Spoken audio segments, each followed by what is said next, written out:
សួស្តីបងប្អូន welcome back នៅក្នុងវីដេអូនេះខ្ញុំចង់បង្ហាញពីសកម្មភាពខ្លះៗដែលខ្ញុំ active account ណាបងប្អូនអញ្ចឹងសម្រាប់បងប្អូន MO ដែល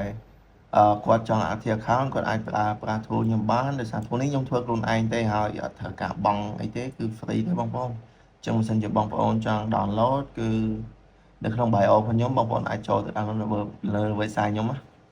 ហើយ function ដូចជាអត់មានអីច្រើនទេមានតែ upload story upload reel confirm friend ហើយ read notification អី watch feed អីចឹងទៅហើយទាក់ទងនឹងព័ត៌មានបន្ថែមបងប្អូនអាចមើលនៅក្នុង website របស់ខ្ញុំអញ្ចឹងខ្ញុំបានធ្វើទាក់ទងនឹង website របស់ខ្ញុំបានធ្វើ document បងប្អូនចូលទៅក្នុងកន្លែង SV2 មកហើយ SV runner នេះមកដល់មកបងប្អូនអាចជួយ download ហើយទី2ទាក់ទងនឹង setup ផ្សេងៗបងប្អូនអាចមើលវីដេអូបាននេះខ្ញុំបានធ្វើវីដេអូតែមួយទេទាក់ទង setup ជាមួយខ្ញុំតនេះខ្ញុំជាធ្វើបន្ថែមទៀតទាក់ទង function ហើយទាក់ទង app ផ្សេងៗបងប្អូនអាច download បាននៅនេះក៏បាន download website គេក៏បានដែរអូខេអញ្ចឹងមានប៉ុណ្្នឹងហើយបងប្អូនអាចចូលទៅ download បានវាអត់មានធ្វើការបង់លុយទេគឺវា free ទាំងអស់បងប្អូន